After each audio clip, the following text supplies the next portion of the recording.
I hope you're having a great day. Well, today we're doing a Q&A on intermittent and dry fasting. For the longest time, we've been putting up different videos on how to do an intermittent fast or a dry fast, the do's and don'ts, the contradictions, and all of these things. But yet we have so many questions and answers coming in, so we thought we'd break that. We have about 150 plus people who have posted different questions. Obviously, we're not going to be answering all of them, but like I said, in 2019, to make any of your health goals work, any goal, whether it's your health, your relationships, it's your career, whatever it is, it takes 3 words: commitment, dedication, and discipline. So there are no shortcuts. There are many of you who have not even watched the videos, and obviously these questions are not going to be answered for those people because we want you to watch the videos to understand the science. There are no quick fixes when it comes to your health. If there's something that you want to embrace as a lifestyle, number 1, understand the science behind it. Number 2, we have to use common sense to see if it can suit us. And number 3, we put it into action. So we're going to go through random questions that people have put in right now. So I have a question from Sonal. My husband has been following dry fasting for 1 month for 15 to 16 hours. He feels magically super duper energetic. My question is, he wants to continue it for as much as he can. Can he? Well, the answer is listen to your body. There is no human being in the world who can tell you whether you should fast for 12, 14, 16, 18 hours, 1 day, 5 days, 10 days, or your entire lifetime. You need to listen to your body and decide if it's suiting you. If it's suiting you, make it a lifestyle, do it as much as you want to. If it's not suiting you and you find yourself forcing yourself through hunger pangs and your energy levels are low and your blood sugar levels are low, or you're falling sick and your immunity is crashing, common sense, stop doing it. So everyone has to be mindful and live mindfully when it comes to doing all of these intermittent fasts and dry fasts. And anyway, living life mindfully, because your body is constantly telling you whether something is good for you or not good for you. We should not look left and right to ask people if something's good for my body type, because my body is different from your body. I have another question. I work out in the gym at 10:30 and that's the only time which suits me. I have breakfast by 8 a.m. I have tried intermittent fasting when I'm not going to the gym, but on gym days I feel scared that not having breakfast will make me feel weak. Fear is the biggest obstacle in human beings. The only way to overcome fear is try it. You have nothing to lose by trying. I can't tell you whether it will suit you or it will make you feel weak. The only person who can tell you is your own body. So put your fear aside. On the day that you're not working out, try intermittent fasting without having your breakfast. If it suits you, continue with it. If it doesn't suit you, don't do that at all. I have another question. I've been doing intermittent fasting on a daily basis since the last 2 weeks. But recently I read a couple of articles that said it's more beneficial for men and women. Hence, women should follow a modified approach to IF. Number 1, why are you reading articles if it's already working for you? So if something's working for you and an article is telling you something different, do you listen to your body or do you listen to your article? And this is the point that I'm trying to make. Stop looking all around you and start looking at what's suiting you. You said it's been beneficial for the last 2 weeks. So why is some article going to change your mindset for you? There is no difference whether a man or a woman does it. It'll suit some men and not suit some men. It'll suit some women and not suit some women as well. So it's very, very important to understand that follow your own path. Be mindful and listen to your own body. I have another question. I've been intermittent fasting for 3 weeks now and I've seen tremendous health benefits ever since. I suffer from hyperthyroidism. My question is, how effective is intermittent fasting in getting your thyroid levels to normal, and can it reverse the condition? Intermittent fasting alone is not your magic pill. It is not going to reverse your disease. It's made you better because what you've done is your body is now helping you rejuvenate with all the energy that you're conserving in the fasting period. Curing your thyroid, number 1, is it a Hashimoto's or is it an underactive thyroid? So you need to first find that out. And curing your thyroid will be multifactorial. You need to look at stress levels, you need to look at your sleep, you need to look at your diet, you need to make sure you're not overtraining, and you need to make sure that you're not undereating. So that's how a disease is going to be controlled. We need to get it into our mindset now that there is no magic pill that is going to reverse your disease. We are not making a claim that intermittent fasting or dry fasting will just take away your cancer or take away your diabetes. It will enable your body to start healing, but it is multifactorial. It's as simple as that. I have a question from Lena. Can I do fasting on alternate days or should it be on a continuous basis? This is for everyone. Do it if it suits you. Whether it's continuous, it's alternate days, it doesn't matter. What your body tells you is what you should do. If it's done regularly, is it okay with strength training exercises? Again, do it. If you're doing intensive workouts, I don't suggest that you fast, because your body requires energy to work out. If you're doing light yoga, light weights, light body weight training, and it suits you, a lot of people in intermittent fasting have a lot of energy, which means they can do it. So you need to do it and find out if it suits your body. Some people will be able to have a great 1 hour workout within their intermittent fast, and some people may not be able to do it. So there is no right or wrong answer. The answer is, does your body allow you to do that?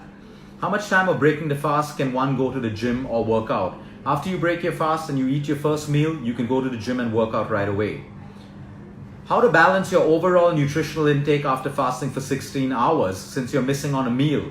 Remember, you're not missing on a meal. All of us are eating more than we have to. In the building phase, you listen to your body. Some people can eat just 1 meal and be fine. Some people can eat 2 meals and be fine. Some people can eat 2 meals and a snack. So how you want to organize the building phase is up to you. Some people break it with breakfast, even at noon, and they don't have a lunch, then they have a good evening snack and they have a good dinner.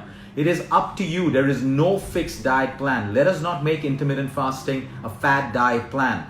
What you need to understand is, what does your body need? It needs fruits, nuts, seeds, lentils, vegetables, meat if you're non-vegetarians, and your grains. Now, how you fit all of these macronutrients into your building phase is completely up to you. If someone is offering you a diet plan within intermittent fasting, all I can say is you are wasting your money, because no one can plan your building phase for you better than you. As long as you're getting a mix, a balance of all the nutrients that I just spoke about, that is all you need to do to balance your intermittent fasting phase. For everyone who's asking, can you explain intermittent fasting? Go back, watch the videos, you will find your answer right there, or we will post the links in this after that. I want to ask you if we can have tea during our fast. Again, you have not watched the video. For the last time, in intermittent fasting is only water. You do not have lemon water, you do not have coffee, you do not have green tea, you don't have a glass of milk. So like I'm telling everyone, please, okay, there are no quick fixes. Watch the video once, understand how it is. If you're looking to be spoon-fed, I don't do that over here. Okay, I don't spoon-feed, because I want to encourage discipline, commitment, and dedication, because that is the only thing that is going to correct any problem in your life right now. So watch the videos, understand the basics, and that's how we do it. Okay, I have another question. Luke, can kids of age 10 who are overweight do IF? No, because number one, IF is not a weight loss plan. A pleasant side effect of IF is weight loss. If the kids are overweight and obese, you focus on lifestyle. You focus on cutting down their sugar. You focus on making them more active and removing a sedentary lifestyle out of the entire plan. You focus on getting them more sleep. Yes, children automatically intermittent fast when you give them an early dinner, and if they're not hungry in the morning, you don't give them a breakfast and you give them a snack. Let them follow the natural cycle. Let us not make intermittent fasting a fad diet for weight loss. The pleasant side effect is weight loss, but it is not a diet for weight loss. I have another question. I'm on intermittent fasting since a month and I have tremendous energy and no migraine attacks. That's the beauty of intermittent fasting. I have a burn on my leg which has also healed very fast. Why? I'm not surprised, because all of that healing energy in your fasting phase goes towards healing things which are not working right in our body.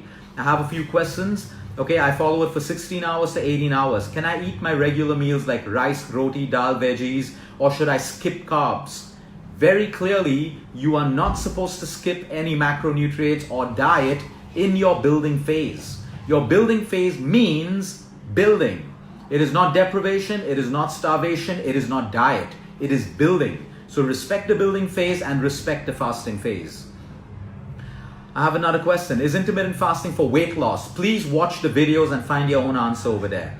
I have pressure, liver, thyroid medications to take after dinner and early morning. I cannot commit to dry fasting. Please tell me how to go about my morning post-IF meals. It is very simple if you watch the videos. If you need to take your medications, and you need to take medications which require you to eat your meals, you cannot do intermittent fasting. If you require medications to be taken with your water, you cannot do dry fasting. So number one, this would be your motivation to quickly make lifestyle changes, work with your professionals to get off your medications so that you can do intermittent fasting and dry fasting the right way. I have another question. Does having milk in the night break my intermittent fast? Absolutely yes. An intermittent fast is only water. Is it natural to have a slight headache or sometimes feel low during intermittent fasting? It is very natural to have headaches, to get a little bit of acidity. If you're acidic, your acidity levels may increase in the first 2 days because it's very clear in the elimination phase, all the toxins coming out of your body have to go into your blood in order to exit your body. So when toxins go into your blood, you may get a headache, you may get a migraine, your energy levels may dip. So don't be scared of this. Remember, to achieve anything in life, you must go through a little bit of discomfort, maybe a little bit of pain in a responsible way. So it is normal to get a headache or a migraine or for your energy levels to fall in the first day, which is why I tell all people do an intermittent fast for 3 days in a row to realize that you have the power and potential to do it. If you drop out on the first day, you just dropped out because of fear and your inability to go through discomfort. I may be wrong, but I read in a bestseller that as soon as you get up, you should have half a portion of fruit to trigger off your metabolism. So you understand which concept you want to follow. Everyone has a different concept. None of them are wrong. Every concept is right according to the person who takes it. So having a fruit to boost your metabolism may be great for some people, but thousands of people that we know who break their fasts have better metabolic rates than people who are eating continuously throughout the day. So the best way to find out is do it. For most people out here, the best way to get answers to your question is do it. You will never get the right answers from your friends, from the media, from videos, from encyclopedias or whatever it is. The best way is to do it yourself. Put yourself into it and you will realize how unique your body is. I have another question. Luke, I'm very clear about IF because I'm following religiously, but recently a question popped up in my mind. After dinner, if I eat a small banana or dates or a handful of seeds because of hunger, does it break my fast? Yes, it does. When you start your fast, until you break your fast, the only thing that can go into your system is water. If you have hunger pangs, your dinner should have been heavier. So if you're feeling hungry right after your dinner, you haven't respected the building phase. You need to respect your building phase because you shouldn't be feeling hungry after you've done intermittent fasting for 3 to 4 days. In fact, your appetite should fall and your craving should fall. Will constipation be solved with an IBS with intermittent fasting? No, intermittent fasting will not solve that. Your lifestyle will solve that. Intermittent fasting will make your system cleaner. It will reduce your acids and train your body to eat within a biological clock framework. When it comes to IBS, the number one cause of IBS and the flare-ups of IBS is anxiety. And no amount of any drug in this world will ever solve that. The root cause is anxiety, so that puts the responsibility on you to manage your stress levels and to manage your anxiety. Okay, so I have people talking about their addiction to biscuits and sugar and coffee and bale, and after starting intermittent fasting, those cravings have completely disappeared. Absolutely, because intermittent fasting resets your entire digestive system. It resets your gut, it resets your microbiome, along with a good diet, so that's how cravings automatically fall. So I have another question. For how long should one continue? I'm not even going to answer those questions because we've answered that before. What if we have to go to the gym in the morning at 7 or 7:30? Go to the gym. It's your life. When you decide to do IF or DF, and a lot of people are rigid to change their workout timings, that's a choice that you have to make. Your human body is not going to revolve around your priorities, your goals. It is going to revolve around chemistry, physiology, biochemistry, and several chemical reactions that are happening in the human body. Your human body doesn't care about what time you need to reach work or what time you need to sleep. All it cares about is it getting the right amount of nutrition? Is it getting the right amount of sleep?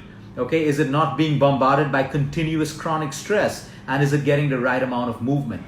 That is all the human body requires. It does not care about anything else. So we need to revolve our health. We need to make it a priority on our list, and everything else is secondary. For people who cannot prioritize their health, they will spend a big portion of their funds and their hard-earned money and time to later fight disease. So you want to prioritize your health. Can we break a fast with fruit juice? We're completely against fruit juice, so you should break your fast with a fruit or with dates and then have your normal meals. Let me look for some more unique questions. I get acidity and migraine headaches if I stay hungry, thirsty, or miss my tea. What is the solution? The solution is to go through intermittent fasting, face the discomfort for a couple of days, and it will reset your acidity and everything else. You have an addiction to caffeine and tea. Intermittent fasting will break that addiction to your caffeine and your tea. Let's look at a couple of other questions. If I am doing intermittent fasting, can I eat outside for a meal, out with my friends, involves pizza, etc.? Thank you. You should decide that. Why should I decide that for you? Okay? You should never ask people these kind of questions. If you're intermittent fasting, you're working out, what is wrong with having a pizza or some meal outside with your friends? Okay? If you're doing it in an indisciplined manner, you're overeating, you're making it a habit, it's obviously going to be bad for you. We have to stop having a fear of food. You know, we need to assess our lifestyles. If we're doing the right things for our health, things like pizza, things like all of these things should not worry us. They become a threat to us only when we're unable to be disciplined, committed, and dedicated. If I have another question, please tell me, can we have a pre-workout, post-workout, whey protein? I am not answering questions other than intermittent fasting, so please stay focused on the topic. Okay, I have more feedback of people who have been able to give up their coffee and tea and even green tea post-intermittent fasting. What happens when the weight plateaus? We're not doing anything on weight loss today, but if you want to break a plateau, intermittent fasting or dry fasting is one of the best things that we can do. My son is 7 years old. From the last 2 days, he's started his day with juice. Juice is the worst way for any human being to start their day. Number one, we should not be juicing fruits. It just becomes a glass of sugar. You've broken down the fiber, you've denatured all the vitamins and minerals. Please understand that fruits have to be eaten in a full form. So giving juice to your child is going to mess up their teeth, mess up their oral health, and it's going to raise their blood sugar levels. During dry fasting hours, can someone work out? We've already answered this question. I have another question on Luke. Would keto diet and IF complement each other? Number one, understand that keto and IF are two totally different diets. So forget about these fads and figure out what works for your system.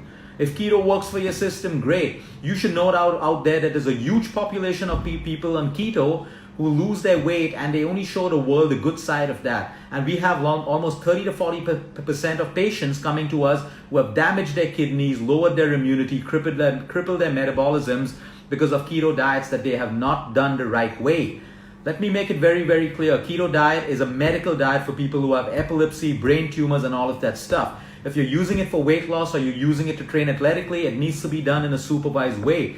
Most of the population are not even doing keto the right way. And that's why they don't get the kind of results, or they lose rapid weight and they put all the weight back on, and most of these people are miserable in their mind. The people who do the keto diet the right way are energetic, they're happy, they don't have problems, they're psychologically sound. The rest of the people who are embracing keto diet as a fad are messing up their health, immunity, and everything else.